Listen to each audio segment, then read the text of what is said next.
És o princípio, o Criador, e tudo fluiu sim de ti.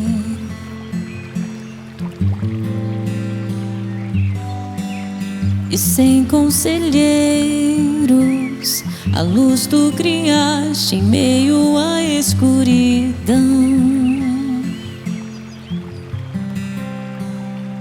O teu falar, milhares de galáxias fez surgir.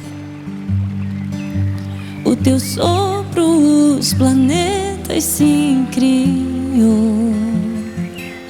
Se estrelas Deus te louvam, louvarei. Posso ver teu coração na criação. As galáxias brilham, graça e amor. Se a criação te louva, louvarei.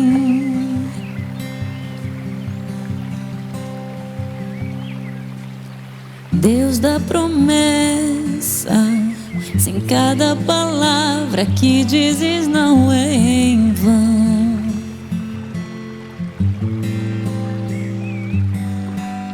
E quando tu fala, Capítulo 7 de Romanos, tem 25 versos, de 1 a 6, fala sobre a relação nossa de morrermos para a lei, para casarmos com Cristo. Essa é o ponto de virada, não é, na vida. Depois Paulo fala no pretérito a respeito do seu passado, do versículo 7 ao 13, a respeito de uma batalha interior, uma batalha de todo homem, uma batalha que não pode ser vencida, uma batalha onde todo homem é derrotado. E depois, a partir do versículo 14, não é? Ele começa a falar sobre uma batalha que continua, mas uma batalha que não pode ser mais perdida. Uma batalha que, apesar de continuar, de ser uma dura batalha, de você estar realmente no campo de batalha ainda, essa batalha não pode mais ser, você não pode mais ser derrotado, você é invencível diante dela por causa de algo que Deus fez. Nós ainda temos nos localizado mais na parte inicial. Tenho falado muito a respeito de um livro, né, de Robert Stevenson, O Médico e o Monstro, porque ele baseou nesse capítulo isso, e nós vimos que no livro ele acerta muito. Uma história famosa, ele é um dos escritores mais famosos britânicos do século XIX. O livro saiu em 1886, ele nasceu em 1840, morreu em 1894, e ele consegue enxergar a batalha que nós não podemos vencer. Mas ele não consegue enxergar mais do que isso, mas ele consegue enxergar o ser humano de uma maneira muito singular.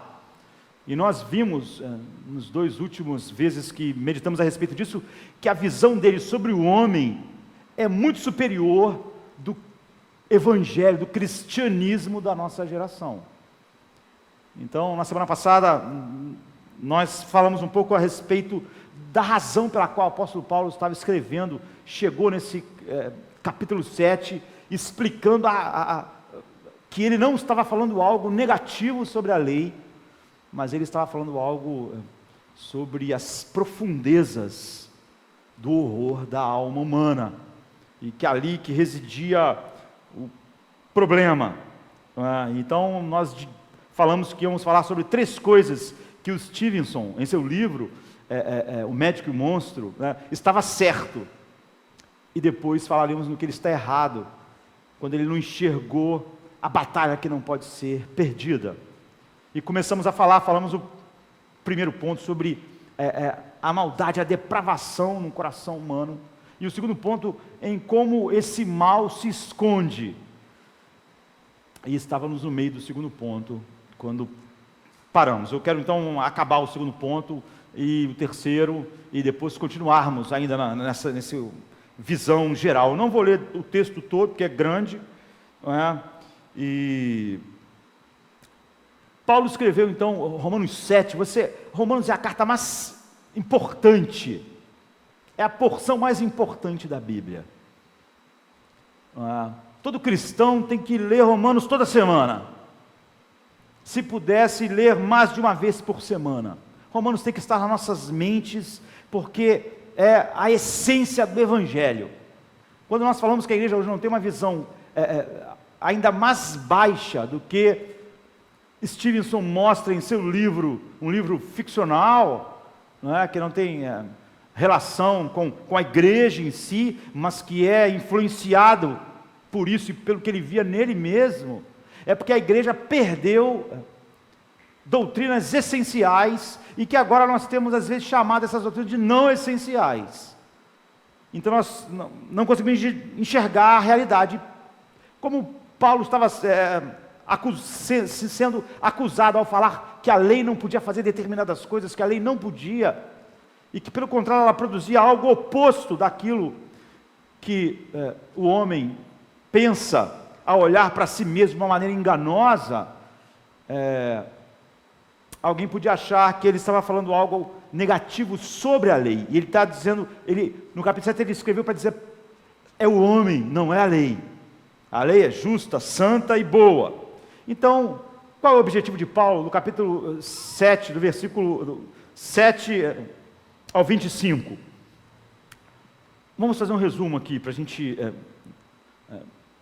nos situarmos em Romanos, já que nós começamos a meditar no capítulo 7. Paulo tinha dito desde o início que a lei de Moisés e a lei de Deus escrita nos nossos corações, ela é impotente para duas coisas essenciais que nós precisamos. É impotente para nos fazer justos e é impotente para lidar com o mal dentro de nós. Ela é impotente para nos tirar da posição que a lei nos coloca, mas também é impotente para tratar do mal que está dentro de nós. Ou seja, um criminoso, ele tem um problema com a lei, mas ele só tem um problema com a lei porque ele tem um problema dentro dele que faz ele ter esse problema com a lei. E Paulo diz, olha, a lei é impotente para nos declarar justos diante de Deus, e é impotente para nos tornar justos diante de Deus. Ou seja, não só a declaração que nos liberta da culpa, mas também do poder e da contaminação do pecado dentro de nós. Então ele diz que nós somos pecadores por natureza, e portanto a lei nos condena, e a lei, além de nos condenar, ela atiça em nós, dentro de nós, mais pecados em vez de nos purificar. Então, o resumo disso tudo é que o livro de Romanos, que é o livro mais importante, não é? o pináculo para nós conhecermos o Evangelho, é a declaração de que o problema fundamental do universo é que as criaturas humanas, os homens, nós, toda a sociedade, todos nós pecamos, e todos nós somos pecadores por natureza, e nós carecemos da glória de Deus, e esse pecado nos colocou debaixo da ira de Deus, da ira infinita de Deus, de um Deus que é onipotente. Então há um problema em nós, uma condição chamada pecado, e há uma consequência para esse terrível problema que há em nós, chamado pecado, que é a ira de Deus. O pecado suscita a ira de Deus. É impossível a ira santa de Deus não se levantar contra o pecado. É o que Paulo começa a falar. Então, o que ele diz é que nós temos uma culpa real, e todas as pessoas, todos os homens que estão nascendo agora, carregam essa culpa real que suscita a ira de Deus. E há uma condenação real sobre cada ser humano, pois Deus é não só o Criador do universo, mas como é o juiz do universo, e Ele criou o universo para manifestar a sua glória e a sua santidade. Então a conclusão de Paulo, depois de 2 capítulos em Romanos, ele age, nos 2 primeiros capítulos de Romanos, como um advogado de acusação, não meu, seu, daquela nação, mas de todos os homens. Ele age como um advogado de acusação divino, contra o homem, contra a humanidade. E ele diz assim, no capítulo 3, de 9 a 12, pois que somos nós mais excelentes? De maneira nenhuma, pois já dantes demonstramos que tanto judeus como gregos, todos estão debaixo do pecado, como está escrito, não há um justo, não há um sequer, não há quem entenda, não há ninguém que busque a Deus, todos se extraviaram e juntamente se fizeram inúteis, não há quem faça o bem, não há nenhum sequer. E em Romanos 3, 22 e 23 ele diz, isto é, a justiça de Deus pela fé em Jesus Cristo, para todos e sobre todos os que creem, porque não há diferença, porque todos pecaram, e todos estão destituídos da glória de Deus. Então, todos pecaram, todos estão destituídos da glória de Deus. Essa é a definição bíblica de pecado. É uma definição que a igreja da nossa geração perdeu. E é só por isso que nós podemos abraçar, eu diria, evangelhos alternativos. O pecado fala sobre algo em relação a Deus e não em relação aos homens. O pecado faz nós não manifestarmos e não refletirmos de volta a glória de Deus. E nós então somos destituídos desta glória. Então, quando Paulo descreve o pecado, o clímax do pecado do povo judeu, ou seja, o povo que tinha a Bíblia, não só do mundo pagão que não conhecia Deus, ele diz assim no versículo 24 do capítulo 2, porque como está escrito, o nome de Deus é blasfemado entre os gentios por causa de vós. Então, o nome de Deus não é exaltado por causa de vocês. Ou seja, essa essência, esse é o mal supremo, é a indignação final do universo. É por isso que a ira de Deus é despertada. O pecado não fala sobre nós, fala sobre Deus, a respeito de Deus. A glória de Deus, Paulo está dizendo, não é honrada no mundo. Os homens que respiram, se movem, existem em Deus, não honram a glória de Deus. A santidade de Deus não é reverenciada no coração do homem.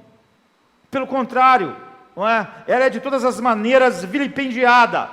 A grandeza de Deus não é admirada no mundo. As pessoas podem admirar qualquer coisa no mundo, qualquer parte da criação, homens, coisas, as pessoas podem admirar qualquer bobagem, o esporte, mas a grandeza de Deus é a única coisa que não é admirada no coração do homem, na sociedade. O poder infinito de Deus, que faz nascer o sol, cair a chuva, que sustenta a vida, esse poder de Deus não é louvado diariamente, continuamente. A verdade de Deus não é buscada. Os seres humanos cospem na verdade de Deus. Eles dizem, nós vamos guiar os nossos próprios passos. Nós não nos interessamos na verdade de Deus. A verdade de Deus não é buscada. A sabedoria de Deus, então, ela não é estimada por nós. Porque se nós víssemos a sabedoria de Deus como ela deve ser vista, nós íamos reverenciar a sua vontade. A beleza de Deus, ela não é valorizada, sequer ela é vista. Nós olhamos e nos encantamos com a beleza do que Ele criou para apontar para Ele, mas não com a beleza dEle. E nós não saboreamos a bondade de Deus. Nossos corações batem, o nosso organismo funciona, nós comemos, nós vivemos, nós recebemos filhos, nós casamos, nós vivemos longos anos, mas a bondade de Deus,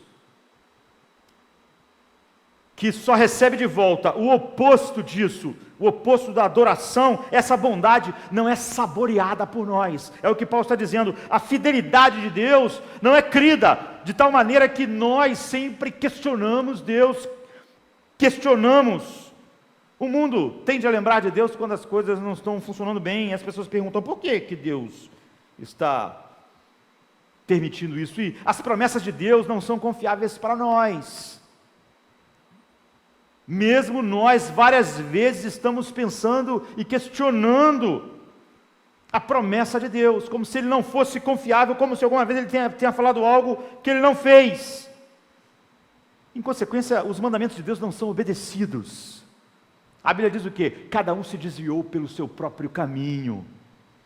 Os mandamentos de Deus são desprezados.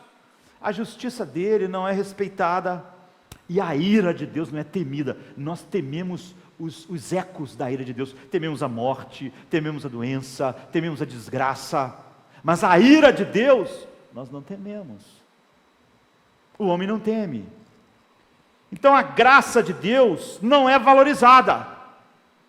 Porque para que a graça dele fosse valorizada, todas essas coisas tinham que ser realidade para nós. A presença de Deus, então, não é buscada e não é desejada. O fato é que a pessoa de Deus não é amada no mundo. Ele veio ao mundo e nós o matamos. Então o infinito, todo glorioso, Criador do universo, a razão pela qual existem todas as coisas, como diz Romanos 11:36, porque dele, por ele e para ele são todas as coisas. Glória, pois, a ele eternamente, amém.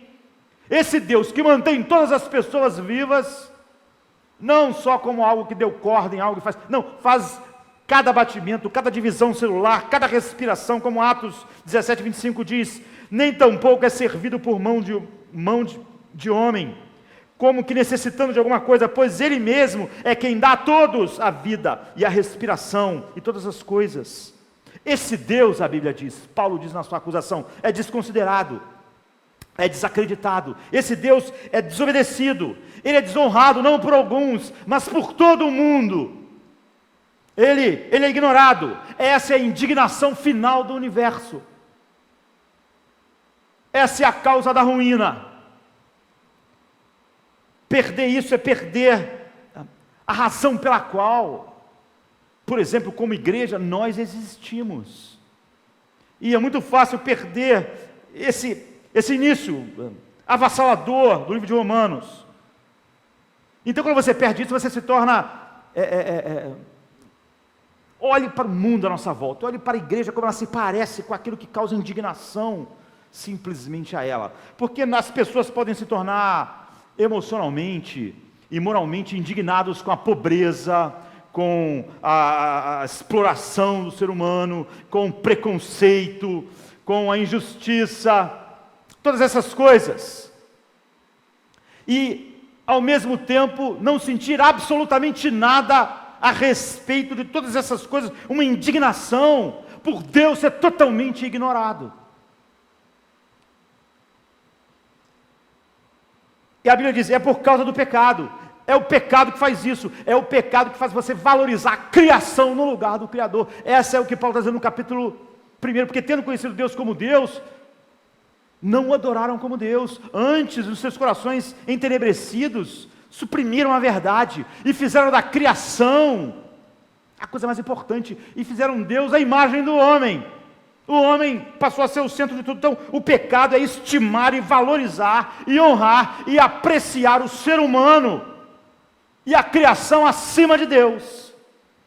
Então até nisso que você pode achar que é uma coisa boa no ser humano, essa indignação com o que acontece no ser humano, com a pobreza, a discriminação, os males sociais, até isso a Bíblia diz, é fruto do pecado. Por quê? Por que o homem pode se indignar contra isso, quando ele não tem nenhuma indignação do que é feito contra Deus? Assim a nossa raiva centrada na ferida do homem é parte do pecado. O nosso sentimento voltado para o homem, o seu sofrimento, a violência, é fruto do pecado e não da santidade. Porque ao mesmo tempo, Deus é completamente ignorado. Deus é marginal em nossas vidas.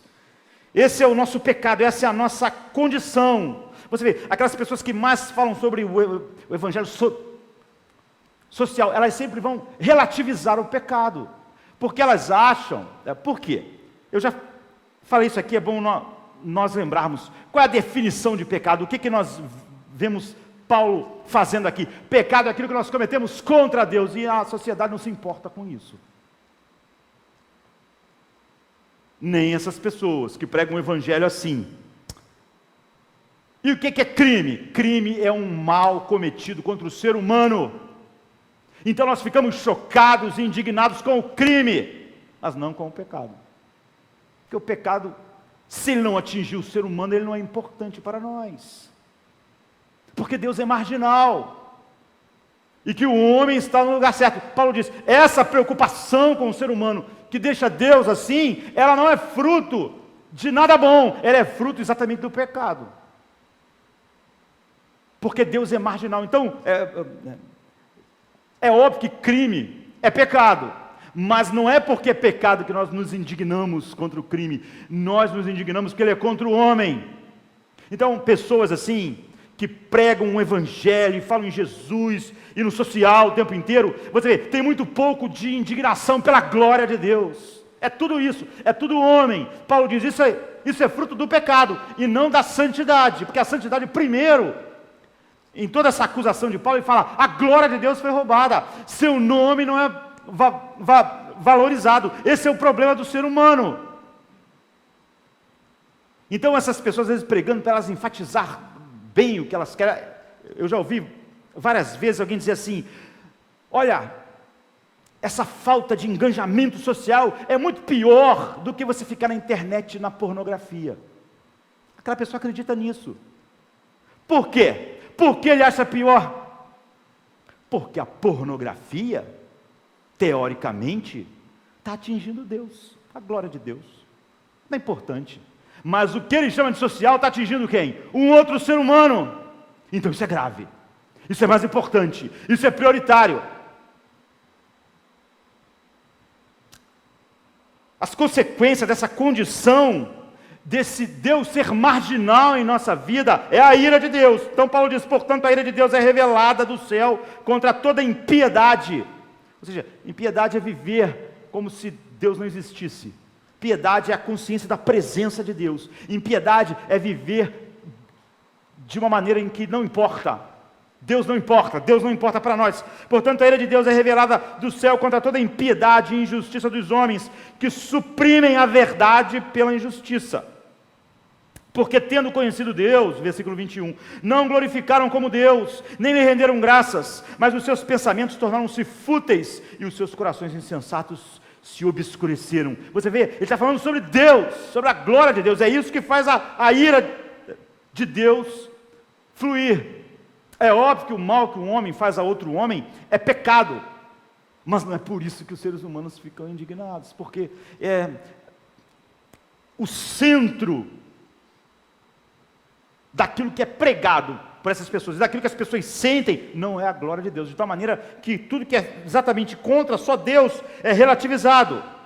Então é a incapacidade de glorificar a Deus assim, e dele ser o centro da vida, é que traz a ira de Deus sobre todos os homens. Então em Romanos 2,5, Paulo diz, contudo, por causa da sua teimosia e do seu coração obstinado, você está acumulando ira contra si mesmo, para o dia da ira de Deus, quando se revelará o seu justo julgamento. Em Romanos 2,8, ele diz, mas haverá ira e indignação para os que são egoístas, voltados para si mesmos, que rejeitam a verdade, seguem a injustiça. Então, Paulo diz, todos estão encerrados debaixo do pecado. E só sobra para nós ira e fúria. São palavras terríveis quando você pensa que essa ira é de um Deus onipotente. É um Deus onipotente. Nós falamos de fúria, de um terremoto, de uma tsunami, nós achamos horrível. Não é? A fúria de um furacão, mas isso não é nada. Esses elementos são só pequenas expressões do poder de Deus. Mas aqui está falando sobre a fúria do próprio Deus. É algo infinitamente maior do que todas essas forças e poderes da natureza. A explosão, sei lá, de uma supernova. Mas essas forças não são nada em comparação com o furor da ira de Deus. De tal maneira que João, quando tenta falar a respeito disso, ele fica meio que sem palavras. Em Apocalipse 14, 10 e 11, ele diz, também beberá do vinho do furor de Deus, que foi derramado sem mistura no cálice da sua ira. Será ainda atormentado com enxofre ardente na presença dos santos anjos e do Cordeiro Cristo, e a fumaça do tormento de tais pessoas sobe para todo sempre, para todos os que adoram a besta e a sua imagem, e para quem recebe a marca do seu nome não há descanso, de dia e de noite. Não há nada mais terrível do que a realidade da indignação infinita de Deus, de um Deus eterno, porque essa ira é eterna, interminável, onipotente, totalmente justa, totalmente santa. E essa é a consequência do pecado, a menos que nós consigamos de alguma forma não estar debaixo dessa ira. É exatamente isso que Paulo passa a dizer: a lei não pode te livrar dessa ira. A lei não pode tirar a sua culpa, e depois, além dela não poder tirar a sua culpa, ela não vai poder tirar o mal dentro de você que gera a sua culpa e coloca você nessa condição. Então, a menos que nós consigamos ver isso com clareza em nossas mentes, nós vamos pensar em Deus e reduzir o amor de Deus para sentimentalismo. Melhorar um pouco o mundo, melhorar um pouco a sociedade, nos dar alguns anos melhores, um casamento melhor.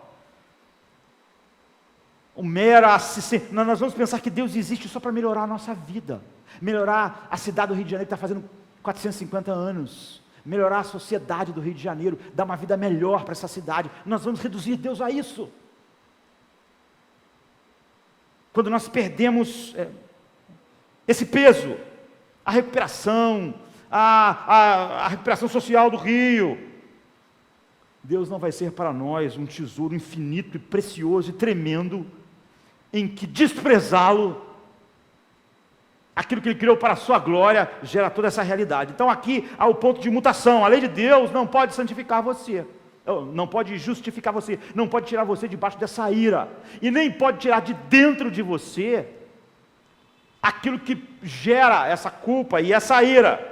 Então Paulo diz assim em Romanos 3,19: sabemos que tudo o que a lei diz, o diz àqueles que estão debaixo dela, para que toda boca se cale e todo mundo esteja sob o juízo de Deus, ou seja, todo mundo seja condenável diante dele. Então ele começa a pensar, que algumas pessoas, ao não entenderem o buraco que o ser humano está, o horror da alma humana, pode pensar que ao receber a lei de Deus, ele pode usar a lei de Deus para sair debaixo dessa ira, ou seja, ser justificado, e para tratar do problema dentro de si. E é exatamente da onde a igreja humanista da nossa geração, partindo da filosofia e não da realidade, diz, as pessoas dizem assim: se há uma lei é porque nós podemos cumprir, mas tudo que a Bíblia diz é o oposto.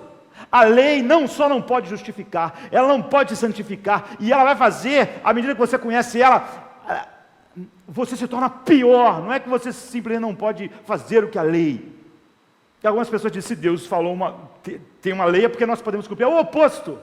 É isso que Stevenson, em seu livro, pode ver melhor. A lei de Deus, ela não consegue acertar, ela não pode acertar a sua relação com Deus no que diz respeito à sua culpa. Então Paulo diz assim em Romanos 3,20: portanto ninguém será declarado justo diante dele baseado na obediência à lei, pois é mediante a lei que nos tornamos plenamente conscientes do pecado. Ou seja, a lei vem para que nós nos tornamos conscientes disso. Você não pode ser absolvido pela lei, você não vai ser absolvido pela lei, você vai ser condenado pela lei. A lei diz todas essas coisas sobre todos os homens, e também você não pode ser transformado por ela.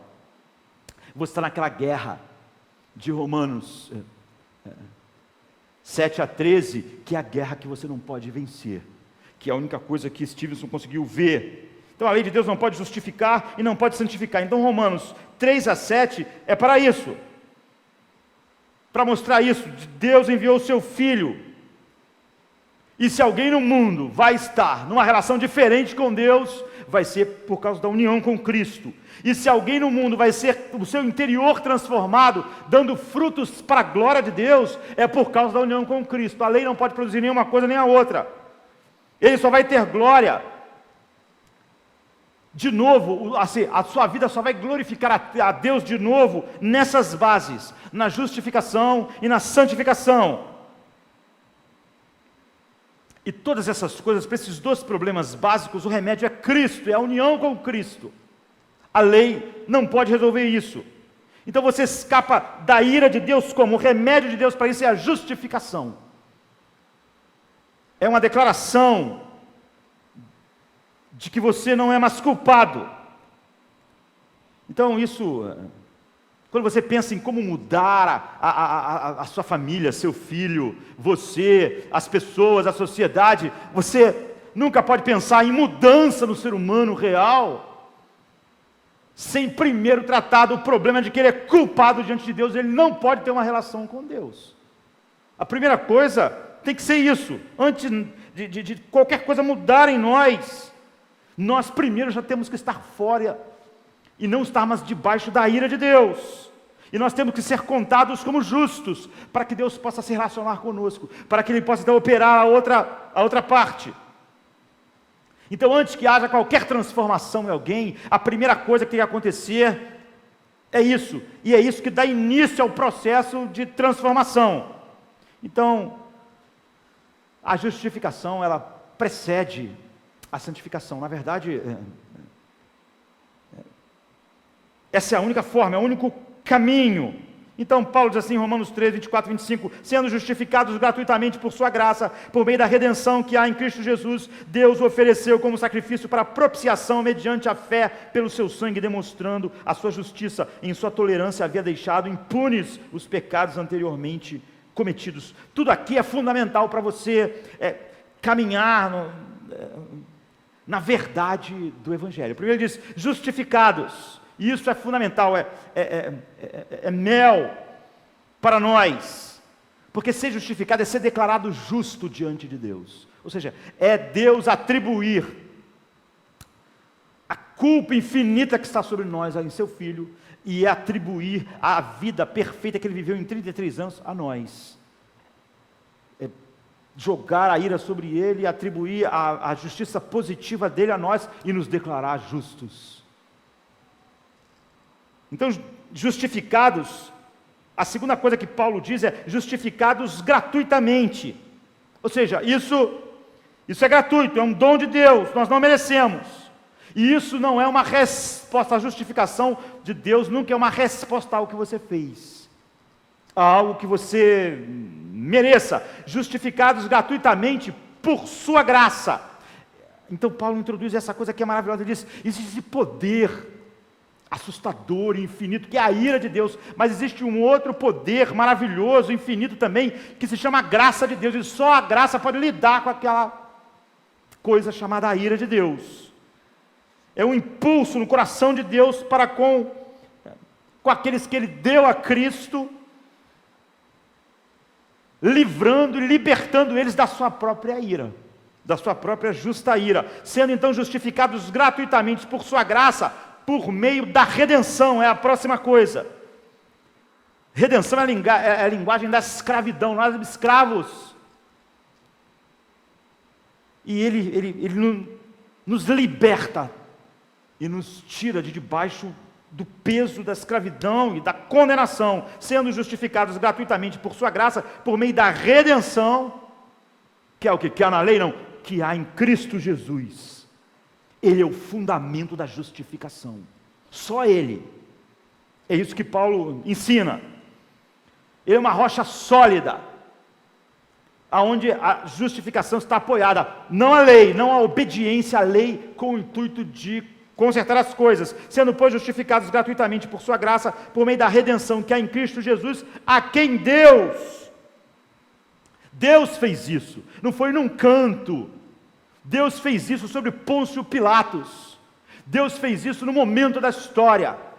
É um fato histórico. Há centenas e centenas de testemunhas, sendo, pois, justificados gratuitamente por ação de Deus, não é? Por sua graça, por meio da redenção que há em Cristo Jesus, Deus o ofereceu como propiciação. Nós ficamos meses pela manhã, na escola dominical, estudando propiciação, expiação.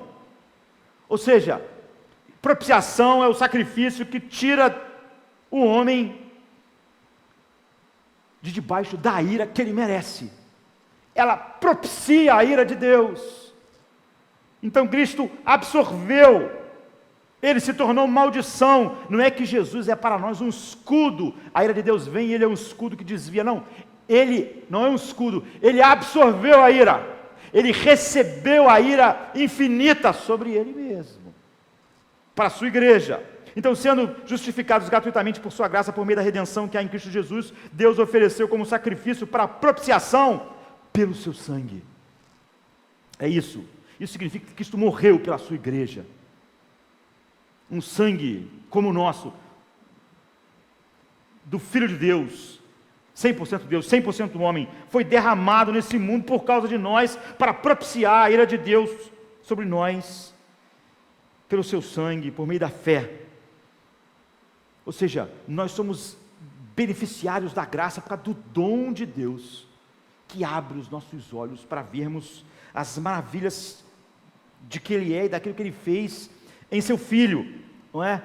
É um presente, é um dom. Paulo diz assim em Romanos 5,17, porque se pela ofensa de um só a morte reinou, por esse, muito mais os que recebem a abundância da graça e o dom da justiça reinarão em vida, por um só, Jesus Cristo. Só por causa dele, só por causa. Você não acrescenta 1 centímetro, não é que ele fez 99, alguma coisa, você entrou com aquela partezinha só, você não entrou com nada, por meio de um só, somente pela fé que nós recebemos, pelo dom que Deus nos deu, como diz o apóstolo Paulo em Efésios 2,8, porque pela graça sois salvos, por meio da fé, e isso não vem de vós, é dom de Deus. Assim a justificação é o ato de nós sermos contados como justos, mesmo nós sendo ainda pecadores, e nunca mais estarmos, é por isso que lá no início do capítulo 8 ele vai dizer, nenhuma condenação há para os que estão em Cristo Jesus. Então essa é a melhor coisa do mundo, é você agora, só a partir da justificação, você conhece um Deus sem ira. As únicas pessoas que estão numa relação com Deus, que não é com Deus irado, é quem está em Cristo. Todas as pessoas que não estão em Cristo, estão numa relação assim, então isso é maravilhoso. Você conhece então um Deus cheio de graça, por causa de Cristo, só por causa dele. E você não está mais debaixo daquela ira, esse é o remédio de Deus para a nossa condenação. Justificação. E agora, depois que nós temos esse remédio, Deus vai tratar da nossa contaminação, porque nós estamos debaixo dessa culpa por causa de algo que aconteceu dentro de nós. Enquanto isso não é feito, isso não é mudado, nós estamos naquela guerra que não pode ser vencida, do versículo 7 ao 13. Mas agora não, a santificação é a solução de Deus para a contaminação. Então a justificação não é uma transformação, você não é transformado, não acontece nada em você, é só a declaração de Deus, como um juiz no tribunal, de que você é inocente, de que você é justo. Então só a partir daí, o Deus Santo pode começar a trabalhar em você, para transformar você na imagem de Cristo. E isso acontece, a justificação, num piscar de olhos, e nunca mais é feita de novo, é uma vez e para sempre. É por isso que Paulo diz, nenhuma condenação há. Então começa esse processo, porque Deus habita em nós, Ele começa a mudar o nosso interior, um princípio de vida foi colocado dentro de nós, um princípio invencível. Ainda há uma guerra, mas agora a guerra não pode mais ser perdida, e Cristo é a chave, não só para a justificação, Ele é a chave para a santificação, e é isso que Paulo vai falar em Romanos 6, em Romanos 6,19, por exemplo, ele diz, assim como vocês ofereceram os vossos membros, os membros dos seus corpos à escravidão, à impureza e à maldade, que levam ao pecado, ofereçam-nos agora em escravidão à justiça, que leva à santidade. Mas como? Como pecadores justificados vão sendo transformados mais e mais à imagem de Cristo? Através de morrer para a lei e estar casado com Cristo. A Bíblia diz assim, em Romanos 7,4, assim meus irmãos, vocês também morreram para a lei, por meio do corpo de Cristo, para pertencerem a outro, aquele que ressuscitou dos mortos, a fim de que venhamos dar frutos para Deus. Todos os que são justificados, eles querem agora frutificar para Deus, eles querem glorificar, eles não existem mais para a desonra de Deus, e eles sabem que o pecado desonra a Deus, eles querem frutificar, mas essa frutificação, o Espírito Santo vai usar a lei para nos mostrar, porque a lei é a expressão do caráter de Deus, mas não é a lei que faz isso. Por quê? Porque a lei só pode revelar, ela não tem o poder, é a união com Cristo. Quando nós estamos unidos a Cristo, o poder dessa união opera em nós frutos para Deus. Que frutos? Gálatas 5, 22 e 23 diz, amor, alegria, paz, longanimidade, benignidade, bondade, fidelidade, mansidão, domínio próprio. Ou seja, todas as coisas contra as quais o apóstolo Paulo diz, não há lei. O poder da união com Cristo vai gerando frutos para Deus, porque foi para isso que nós fomos justificados, para dar frutos para Deus. São esses frutos do caráter de Cristo. Então, o Espírito Santo nos leva e nos mostra a lei de Deus, mas não está na lei o poder, mesmo depois, que nos transforma. É a união com Cristo que gera esses frutos. Não por nós estarmos casados com a lei, ou seja, nós não estamos mais numa relação legal com Deus. Nós morremos para a lei, casamos com Cristo. A lei nunca mais é um meio de nós acertarmos as coisas com Deus e sermos aceitos. Agora ela é um instrumento que o Espírito Santo usa, mas que é o poder que está em nós, pela união com Cristo, que nos transforma em algo contra a qual não há lei. Por quê? Porque é a expressão daquilo que Deus é. São esses frutos. Então Jesus Cristo, ressuscitado dentre os mortos, nós somos colocados nele, casados com ele, morremos para a lei, nos apegamos a ele, confiamos nele como um tesouro infinito. E Deus, como tudo que nós queremos glorificar, essa união matrimonial que faz de nós um com Cristo, gera essa transformação através da habitação do Espírito Santo em nós. Então, nós chegamos aqui na batalha que nós não podemos perder. Você vê, quando você perde tudo isso, nós perdemos tudo isso que Paulo falou. É porque alguém estava dizendo, então há um problema na lei, porque se a lei faz isso tudo, eu, ao ouvir a lei, além de não poder cumprir a lei, ela manifesta o meu pecado e ela atiça mais pecado em mim. Ou seja, ela opera a morte, ela faz o pecado ficar mais poderoso. Alguém então começou a dizer que Paulo estava falando algo contra ele. Ele está dizendo, não, a partir de agora no 7, o problema é o homem, é a depravação total. É por isso que nós estávamos meditando na semana passada, sobre como, quando as pessoas dizem que essas doutrinas não são essenciais, não entenderam o Evangelho. Essa doutrina, sem ela, sem a depravação total do ser humano, você não tem nada do Evangelho, você perde tudo. Então Robert Stevenson, ele entendeu isso. Ele fala sobre o Dr. Jekyll e Mr. Hyde, e nós vimos a respeito disso. Ele se baseou no versículo 14, que diz, porque bem sabemos que a lei é espiritual, mas eu sou carnal, vendido sob o pecado. E nós sabemos que quando ele tomou a poção, e o lado que ele achava que era mal nele, deixa eu explicar, alguns podem não ter estado aqui. Dr. Jekyll, ele achava que o ser humano nunca podia viver plenamente, porque parte dele queria viver uma vida correta, não ser egoísta, mas uma parte é totalmente egoísta. E aí a parte que é totalmente egoísta faz coisas que a nossa mente acaba dizendo, está errado, e isso nos atormenta. Então aquela parte que ele achava melhor, não podia viver em paz. Mas a parte também que era egoísta, não podia viver em paz, porque a consciência estava atormentando, e ele achava que se separasse os dois, entre dois eus, então as duas podiam viver em paz. Ele faz uma poção, que ele chama de química metafísica, e separa. Então ele é um doutor respeitado, mas quando ele toma uma poção, ele vira um Mr. Hyde, que é totalmente egoísta. Ele diz, na primeira vez que eu tomei a poção, pela primeira vez, eu senti que o mal em mim era muito pior, 10 vezes maior do que eu imaginava. Ou seja, é a mesma experiência que o apóstolo Paulo vai falar, quando ele está falando no pretérito do seu passado, do verso 7 ao 14, não é? Um dia ele enxergou que a maldade era muito maior, e ele usa o nome Hyde, porque ele está fazendo um jogo de palavras em inglês, que fala sobre uma coisa hedionda e escondida, ou seja, esse mal se esconde em nós. É por isso que cada ser humano tenta se convencer de que há uma bondade. Então a primeira coisa que Stevenson estava certo, que nós vimos, é que há esse mal. É isso que Paulo está falando do capítulo 1 ao 7. O problema não é a lei, é o homem, ele é totalmente depravado. Foi isso que nós vimos.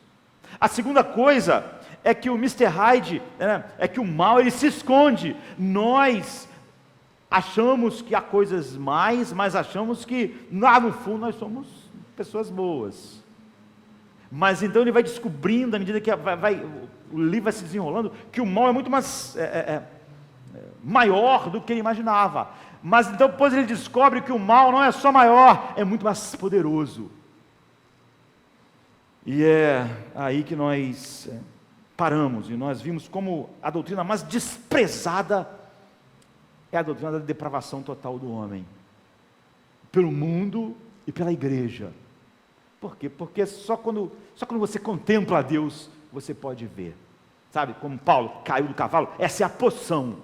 Essa é a poção lá do Dr. Jekyll que faz nós enxergarmos a realidade. Precisa de algo assim, traumático.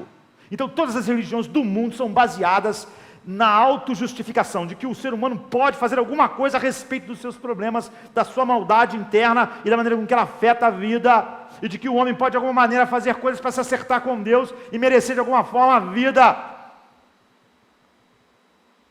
o perdão e se salvar.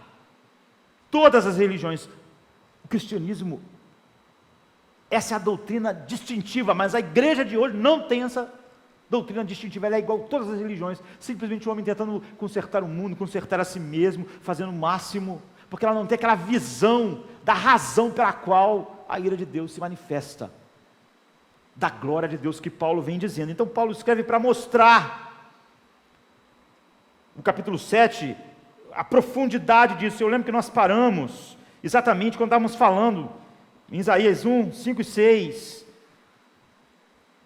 que o mal não é só, ele é muito mais poderoso, não é só que ele é maior do que era imaginado, mas é muito mais poderoso. As Escrituras falam da extensão da depravação humana, assim, em Isaías 1, de 5 a 6, toda a cabeça está enferma, e todo o coração fraco, desde a planta do pé até a cabeça, não há nele coisa sã, senão feridas, inchaços e chagas podres, não espremidas, nem ligadas, nem amolecidas com óleo. Essa é a declaração.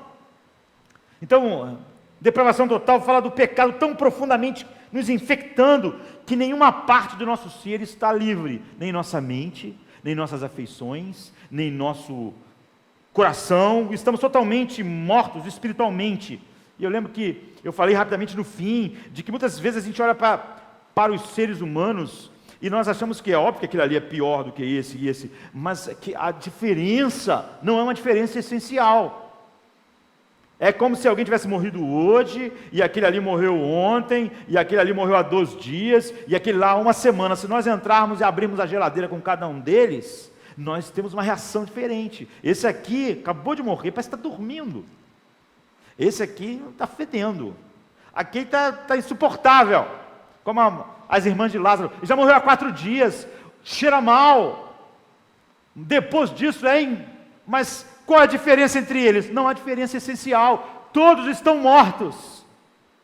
Aquilo é só a condição do operar da morte, mas não há nenhuma diferença, todos vão andar por aquela mesma linha do tempo. Nossa incapacidade é total, também porque não há absolutamente nada em nós, é isso que Paulo está dizendo, que possa ganhar a nossa salvação, ser o ponto onde nós firmamos o pé. Não sobrou uma parte do nosso ser, nem nossa mente, nem nosso coração, nem nossas afeições, nem nossos sentimentos. Você vê, nós vimos hoje Paulo falando que mesmo a nossa indignação contra o mal, contra o homem, é fruto do pecado. Por quê? Porque ela não é a indignação, primeiro, de que a glória de Deus é roubada. Nós colocamos o ser humano em primeiro lugar, e nós achamos realmente que qualquer coisa contra o ser humano, o que definimos como crime, é muito mais sério do que pecado, de tal maneira que nós vamos banalizar o que é pecado, e vamos falar, revestir de capa de evangelho, algo muito mais interessado no homem, no crime e na sociedade, do que na glória de Deus. Então, se nós quisermos ser despertados da morte, não há nada. Então, os reformadores afirmaram, e a igreja da sua época cresceu como resultado disso, essa realidade. Nós vimos a parte histórica disso, mas nem todos gostaram. Por exemplo, os arminianos remonstrantes, é onde começou o arminianismo, né, no Sínodo de Dort, 1618, 1619. As pessoas falam muito sobre calvinismo, 5 pontos do calvinismo. Os reformadores nunca fizeram ponto de absolutamente nada. Simplesmente falam sobre todas essas doutrinas que está em Romanos, a respeito da depravação total humana, da sua incapacidade, da Deus justificando por graça, de que Deus não deve nada a ninguém, para que todos sejam condenáveis diante de Deus, que ninguém vive para a glória de Deus, que ninguém pode se salvar. São as doutrinas bíblicas, de como a graça nos resgata. Então os reformadores não fizeram 5 pontos disso, 5 pontos daquilo, mas os remonstrantes, eles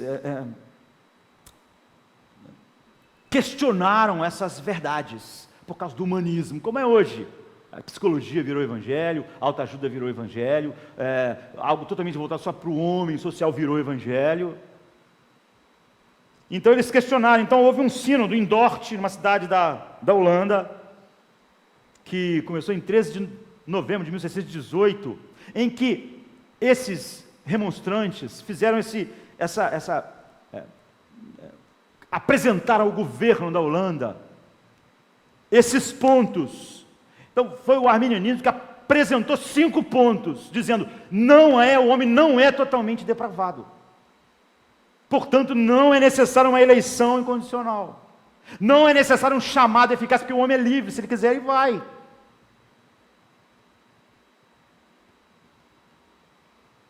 Então, não é necessário uma expiação limitada, ou seja, uma expiação que de fato pague a culpa e tire a ira de Deus sobre o homem, porque se a expiação é feita de fato, não há condenação, porque foi tirada. Se a expiação foi feita pelo mundo inteiro, ninguém mais tem condenação. Isso só podia gerar universalismo.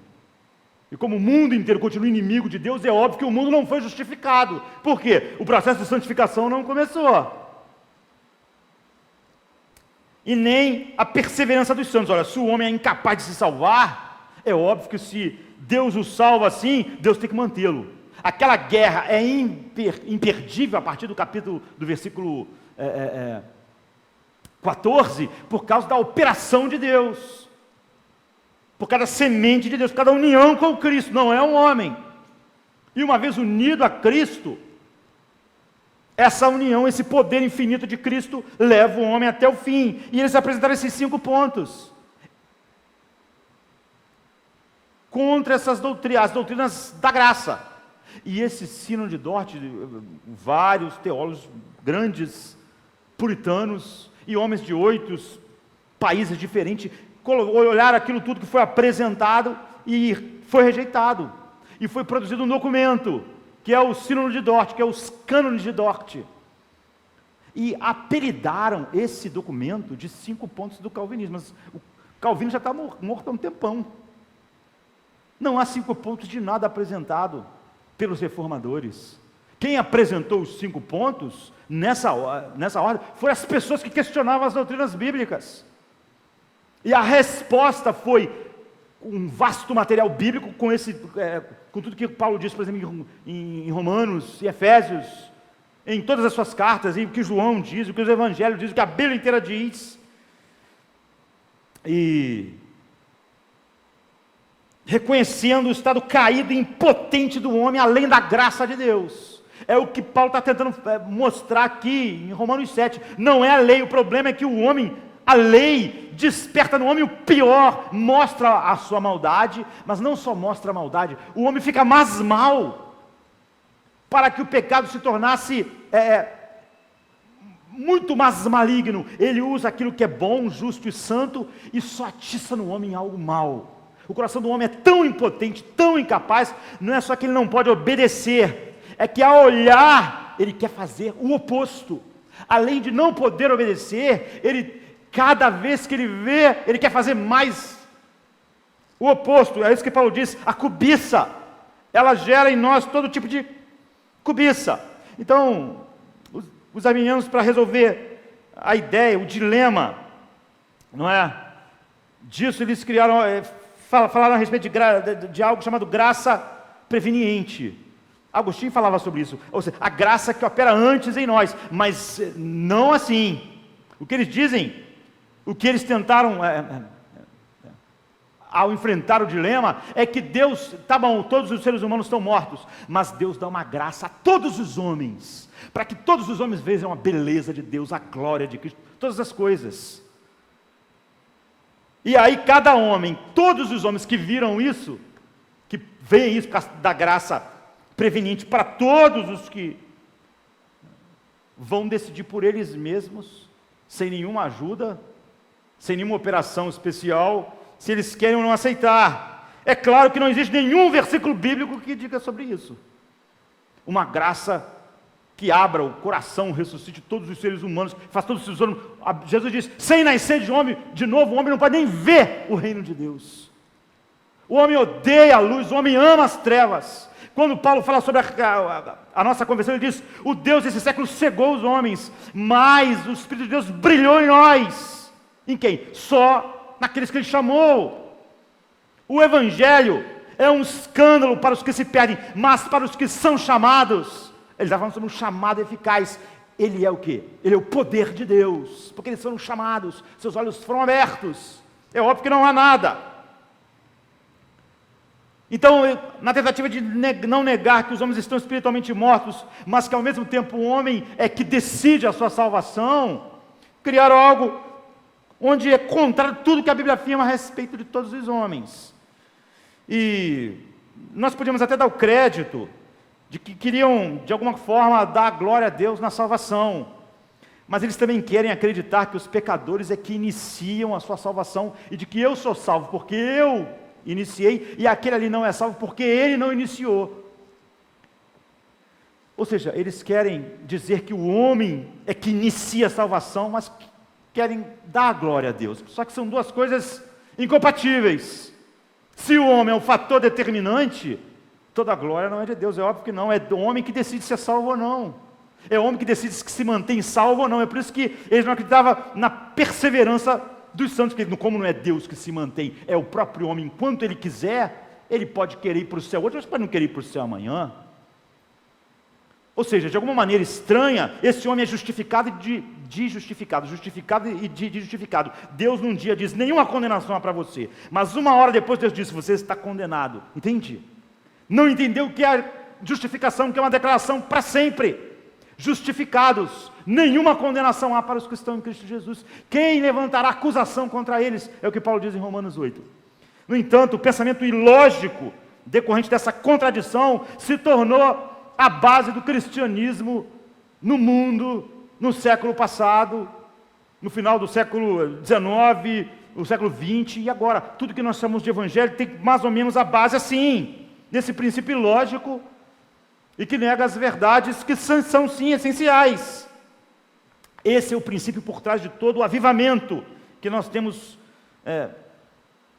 conhecimento, que as pessoas falam. E é isso que criou, só a partir disso, que a igreja abandonou essas doutrinas essenciais, que criou apelo. Apelo é uma coisa nova.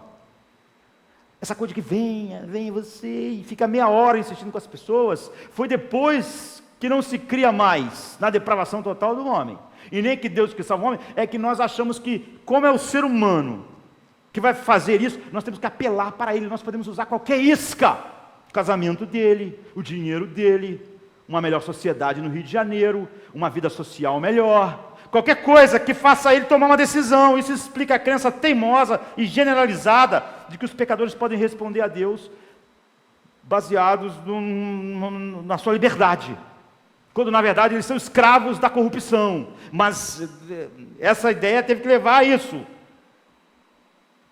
E como os pecadores são soberanos e não Deus, Deus não pode fazer nada para salvá-los. E como eles são soberanos, nós podemos oferecer qualquer coisa para eles tomarem uma decisão.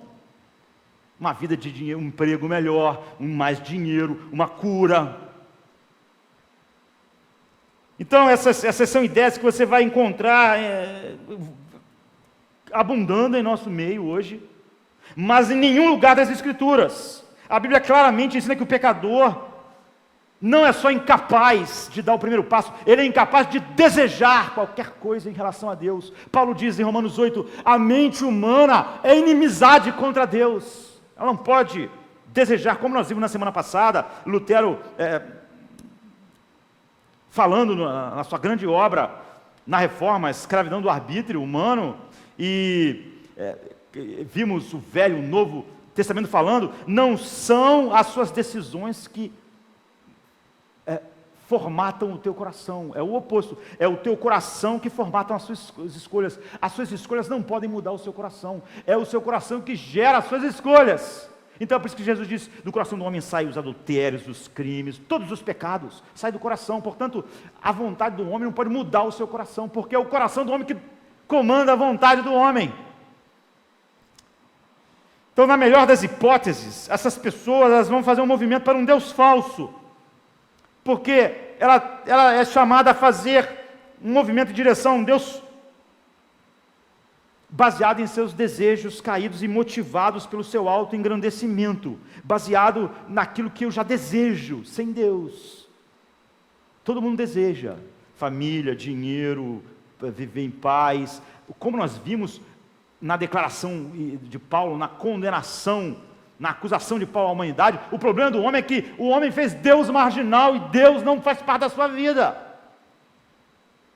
Nenhum homem é capaz de sentir isso e desejar Deus assim, mas é óbvio que ele é capaz de desejar dinheiro, saúde, família e uma vida boa, entre aspas, que Deus nos deixe em paz para viver. Essa é a essência do que é ser diabólico.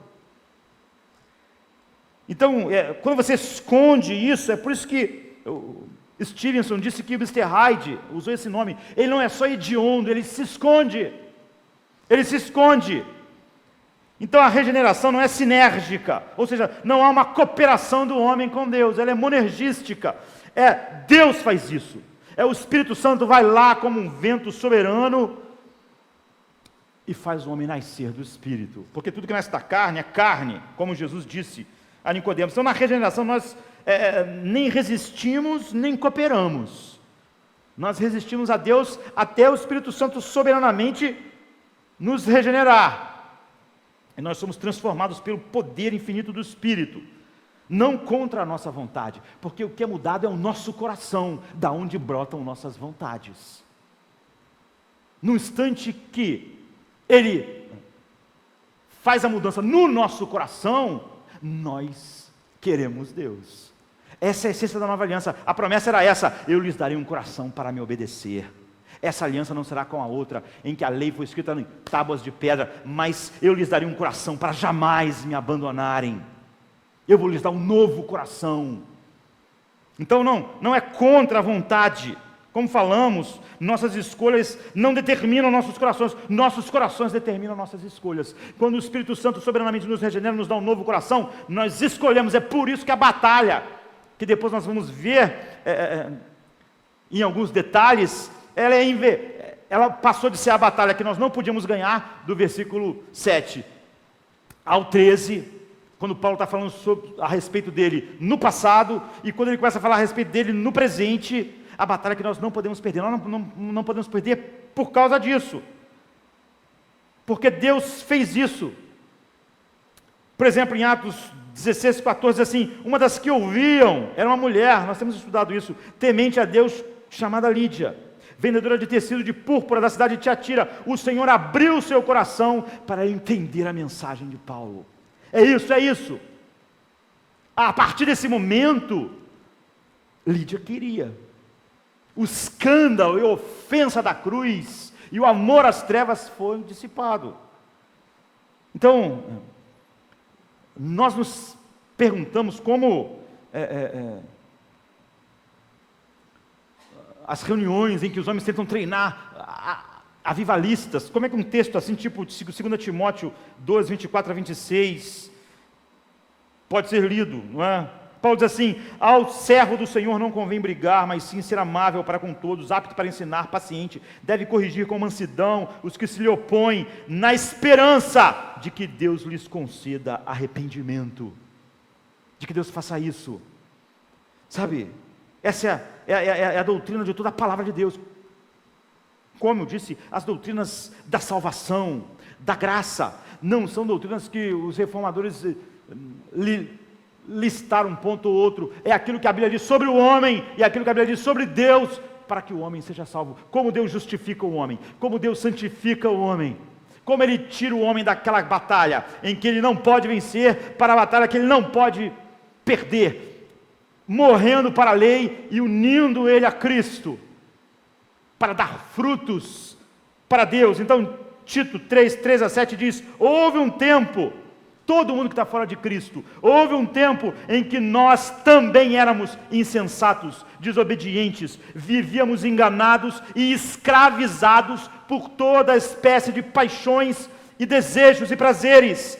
Vivíamos na maldade e na inveja, sendo detestáveis e odiando-nos uns aos outros.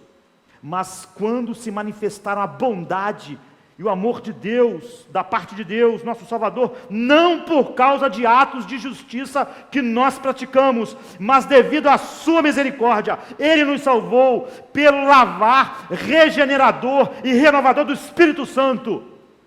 Não por nada que nós éramos odiáveis, detestáveis, nós éramos tudo aquilo, mas Ele nos salvou, não por nada que nós fizemos, mas pela sua misericórdia. De que maneira? Pelo lavar regenerador do Espírito Santo. O Espírito Santo nos regenerou, que Ele derramou sobre nós generosamente, por meio de Cristo, nosso Salvador. Ele o fez a fim de que, justificados por sua graça, nos tornemos seus herdeiros, tendo a esperança da vida eterna.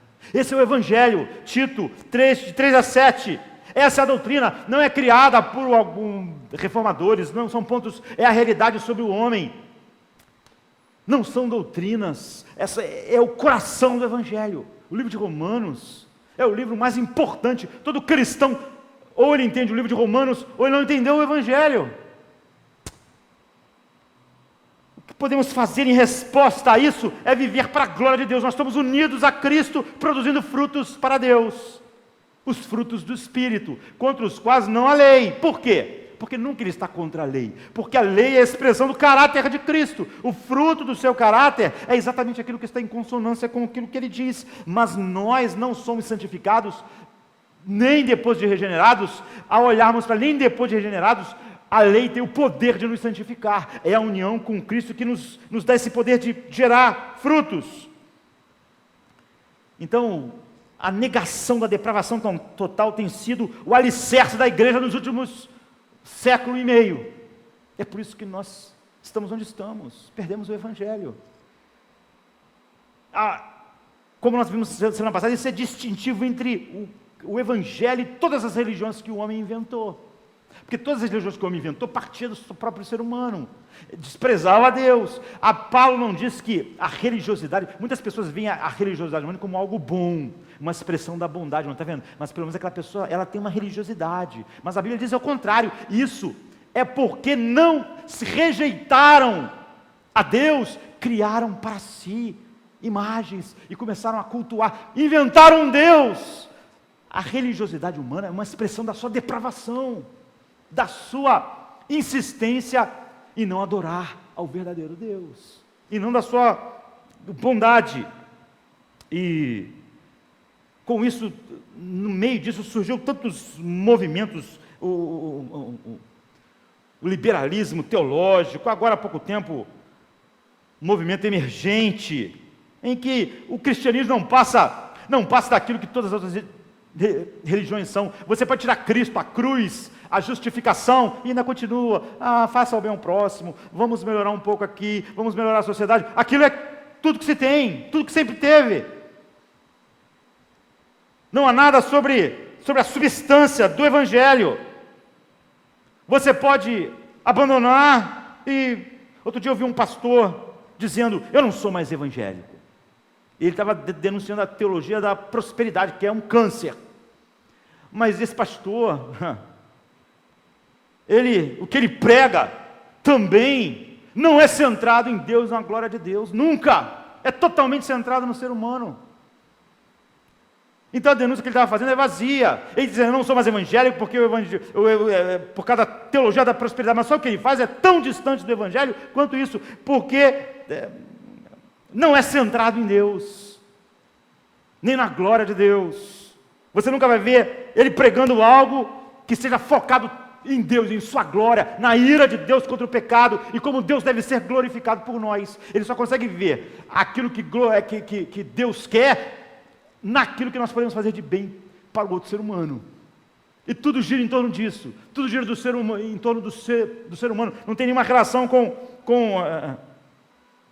tudo que Romanos diz. Então os gurus de todos esses movimentos, na verdade são nuances diferentes da mesma coisa. Todos têm um arminianismo incipiente, inerente, mesmo quando diz que é reformado. É óbvio, sabe? Foi exatamente esse pensamento que levou as pessoas a pensarem que, para me salvar jovens, eu tenho que fazer uma coisa que jovem gosta. Se eu acreditasse nas doutrinas bíblicas, isso não faz a menor diferença. Deus pode abrir o coração de Lídia e pode abrir o de Timóteo, que é um garoto, e de uma senhora que é vendedora de púrpura, quer dizer, tem uma empresa. Porque é o Espírito que faz isso. Deus pode chamar um cara como Paulo, que é um terrorista, que era um terrorista religioso, e pode salvar alguém no extrato oposto. Ele pode fazer isso. Devemos reconhecer que o pecador caído odeia o verdadeiro Deus. É a declaração que o apóstolo Paulo está fazendo em todas as linhas do livro de Romanos. E fatalmente todo pecador se ama, mas no entanto a igreja abraçou a ideia de que o que nós precisamos é de uma maior autoestima, como se o homem não se amasse o suficiente. A Bíblia chama o ser humano de amante de si mesmo. Todo ser humano se ama, mais do que tudo. Isso nunca é um problema para o ser humano. Outro dia alguém falou assim, mas uma pessoa estava querendo se suicidar, se a pessoa estava... Não, o ser humano quer se suicidar porque ele acha que a vida não está mais valendo a pena. Que a vida não está dando a ele o que ele merece. É por isso, não é porque... É porque ele é totalmente centrado nele. Se tudo tivesse como ele queria viver. O Evangelho assalta a autoadoração do homem, do pecador, a autoconfiança, a autoestima, a presunção, e esmaga sobre o peso da lei de Deus, dizendo, é uma batalha que vocês não podem perder, porque vocês são maus. A única maneira que ele pode ser posto em liberdade, é quando o Espírito Santo faz você odiar essa vida centrada em si mesmo, essa vida centrada nos homens, é odiar suas ambições, é arrepender-se dos seus pecados, é amar o único verdadeiro Deus, é compreender tudo que eu fiz roubava a glória de Deus. O problema não é que meu casamento é ruim, não é que o pouco dinheiro, não é que o social está ruim, o problema é que Deus é marginal na minha vida, como Ele é marginal na vida de todos os homens. Esse é o problema. Só quem chegou a esse ponto se converteu de verdade, porque é isso que a regeneração faz. É óbvio que você não precisa de apelo para isso. A Bíblia convida o homem a ver a verdade, se arrepender e se humilhar diante de Deus. Nunca ela apela para os seus apetites, para os seus desejos. Porque o que Deus deseja para você é óbvio que não é o que você deseja. Você, não o homem, naturalmente, todos nós, naturalmente, éramos, como Paulo declarou lá em Tito, odiáveis, amando a nós mesmos, olha, escravos dos nossos prazeres, até que Deus, misericordiosamente, não por algo que havia em nós, nem por resposta a nós, nos salvou pelo lavar regenerador do Espírito Santo. Essa é a mensagem, segundo a qual Deus desperta o pecador e o conduz ao arrependimento e à fé, e nunca apela por aquilo que já escravizava o ser humano, o amor ao dinheiro, o amor a si mesmo, o amor às suas coisas, a ideia de que Deus existe para servi-lo, a ideia de que existe um Deus, e só é aceitável um Deus que é centrado nos homens, um Deus que vai servir a sociedade, e não uma sociedade que foi feita para a glória de Deus. Mas eu posso dizer, a sociedade não vivendo para a glória de Deus não é um problema, o problema é o crime. Eu devia ver que o problema é um crime, porque a sociedade não está vivendo para a glória de Deus. Mas isso não é importante para mim, porque eu vou minimizar o fato da glória de Deus estar sendo roubada e vou estar totalmente focado no sofrimento que o crime ou que essas desigualdades fazem no homem. Se isso fosse tirado, tudo estaria muito, muito bem. Estaria tão ruim quanto antes. Seria um inferno o mundo sem nenhuma dessas coisas. Nunca pensem que um ser humano numa situação melhor dá mais espaço para Deus, ou se interessa mais por Deus. A inimizade era a mesma que ele tinha antes, continua depois. Olhe para as pessoas que não estão morrendo de câncer agora, ou que não estão, que têm dinheiro, ou que estão podendo se divertir. Elas estão mais susceptíveis a Deus. É óbvio que elas não estavam quando não tinham. O homem não está susceptível a Deus nem quando ele está com saúde, nem quando ele está doente. Quando ele está doente, ele está susceptível a ser curado, não a Deus. Essa é a dependência. O homem é totalmente egocêntrico. É por isso que Stevenson, quando foi falar sobre o Mr. Hyde, ele disse, ele era totalmente egocêntrico, totalmente mau. E totalmente mau era isso. Então a pregação suave que nós temos hoje, ela gera pessoas duras para Deus, pessoas que podem passar a vida inteira na igreja, mas continuaram duras para Deus. Deus continua sendo marginal. Elas pensam em Deus tão somente em termos de homens. A glória de Deus nunca é o centro daquilo que está girando a vida delas. Se você pregar um evangelho suave, você vai ter pessoas duras e tão egoístas quanto 20 anos atrás, quando elas ouviram o evangelho, porque elas não conhecem o evangelho. Se você pregar a dura verdade, o Espírito Santo quebra os corações e converte homens de quem ele chamar. E eles veem a glória de Deus. É isso que Pedro fez, por exemplo, em Atos 2:37, ele pregou, vocês mataram o Rei da Glória. E a Bíblia diz que algumas pessoas procuraram Pedro, bastante pessoas, mas a multidão era enorme, e falaram, nossos corações estão traspassados, o que nós vamos fazer? Eles estavam dizendo o seguinte, nós estamos sentindo a culpa, como nossas vidas realmente é uma afronta a Deus. Eles sentiram, nossos corações foram traspassados pela verdade, como uma lança, como uma espada. Essas pessoas têm um novo coração para Deus. Eles creram no Evangelho, é isso. Se você quiser ver as pessoas responderem, nunca mude a mensagem, de grupo para grupo, de faixa etária para faixa etária, de pobres para ricos, de ricos e pobres, de brasileiros e não brasileiros. No interior de todos os corações, todos os homens são iguais. Mas Paulo, ele abordava às vezes as coisas a partir de princípios diferentes, dependendo de quem é. Por exemplo, quando ele falava com gentios, ele não falava sobre o Velho Testamento, ele falava sobre o Deus Criador. Mas ele falava sobre a mesma coisa, o É por isso que a denúncia em Romanos é contra o povo que tinha a Bíblia, contra quem não tinha, para que ninguém todos estivessem debaixo do juízo de Deus. E quando ele falava com o judeu, ele podia começar pelos livros de Moisés, mas Paulo foi de país a país, grupo a grupo, pregando o Evangelho, essa mesma verdade. E a ideia hoje de contextualização, entre aspas, que ficou tão comum, às vezes algumas pessoas tentam catar algo de Paulo, por exemplo, 1 Coríntios 9:22, que diz, tornei-me tudo para com todos os homens, para que possa por todos os meios chegar a salvar alguns. E está dizendo isso, que eu vou me transformando de cultura em cultura, ou tentando ver aquilo que toca mais no coração do homem. Não é isso que Paulo está dizendo. O apóstolo está dizendo o seguinte, no versículo 19, eu me fiz escravo de todos, para que eu possa ganhar mais. Ele não está falando sobre o Evangelho.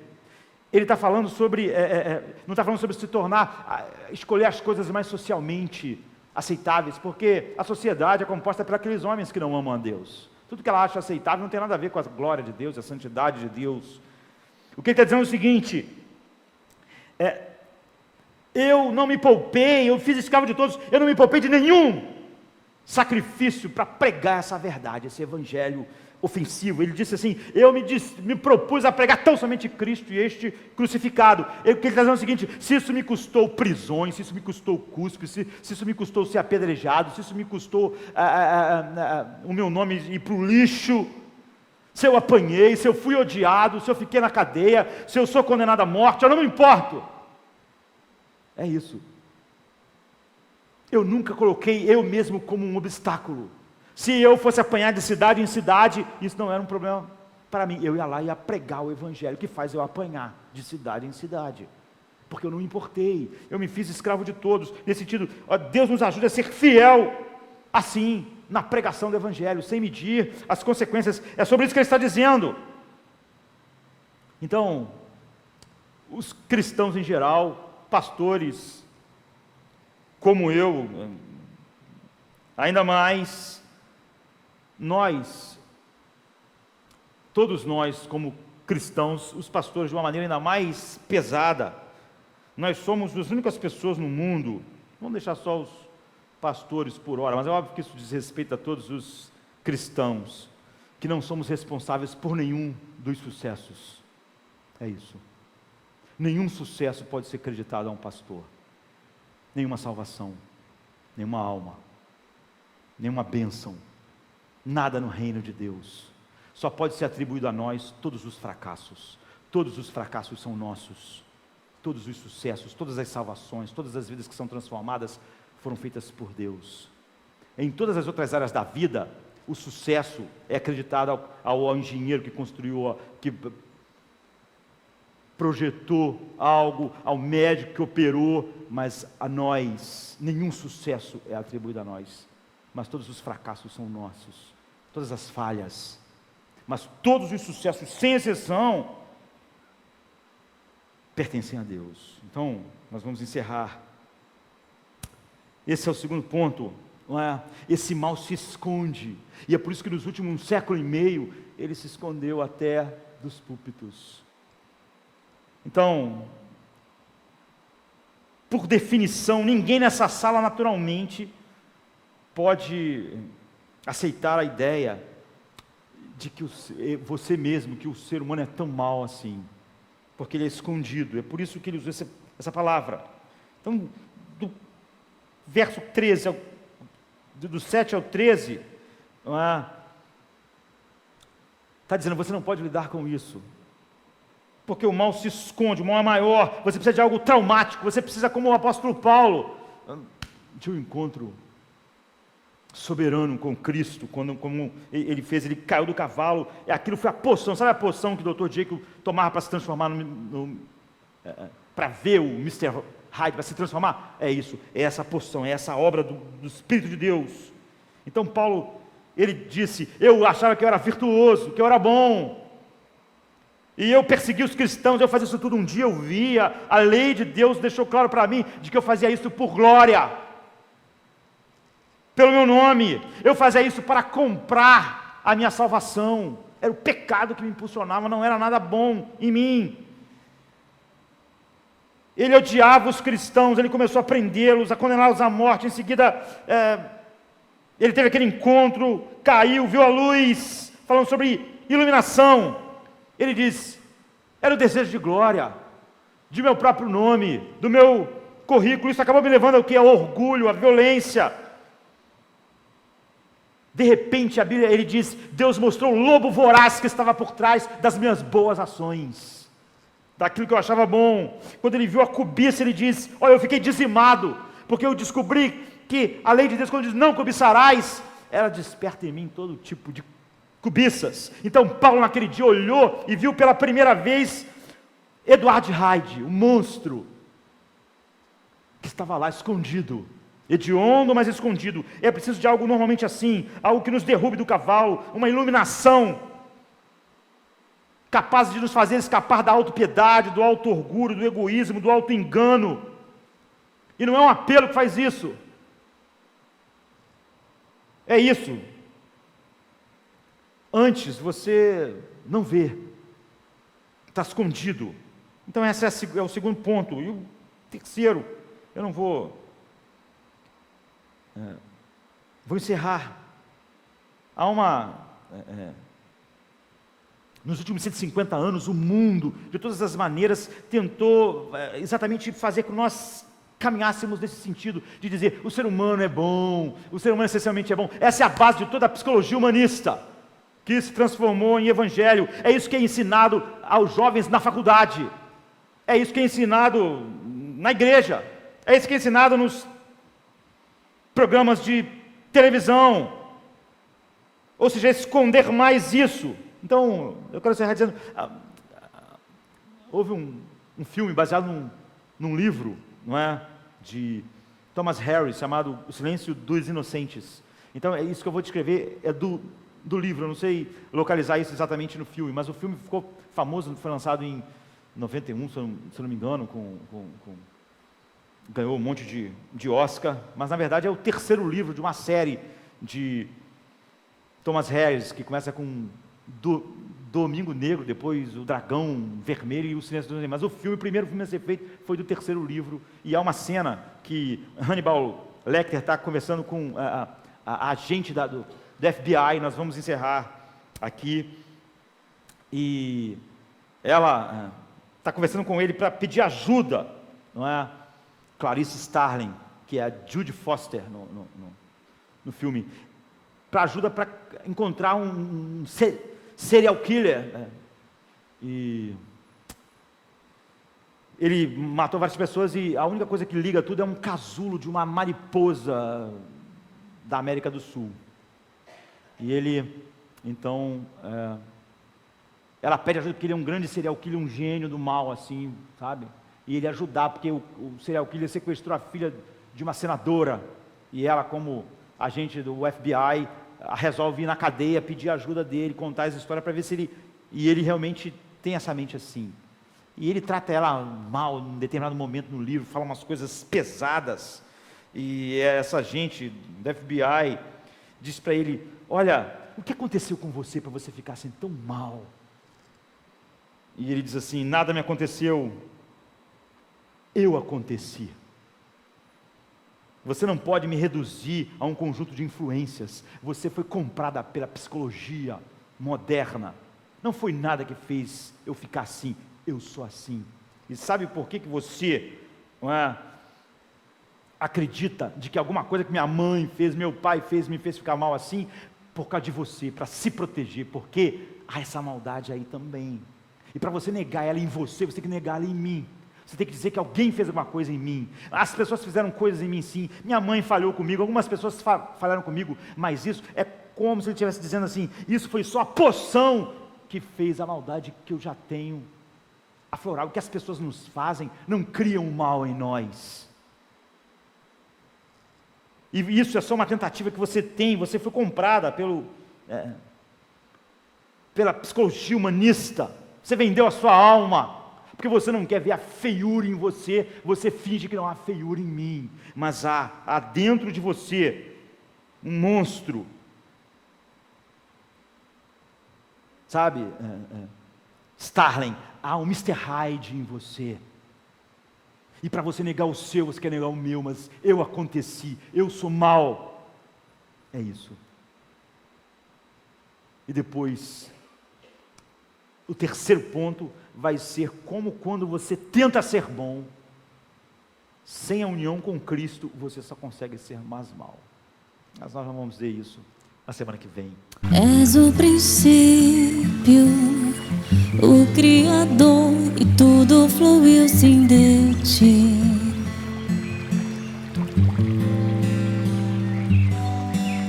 E sem conselheiros, a luz tu criaste em meio à escuridão. O teu falar, milhares de galáxias fez surgir. O teu sopro os planetas se criou.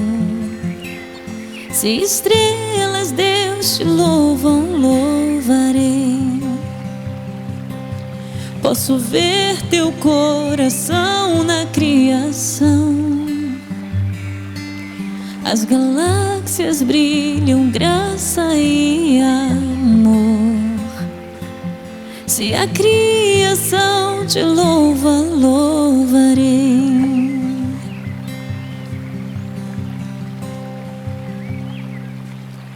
Deus Deus da promessa. Sem cada palavra que dizes não é em vão.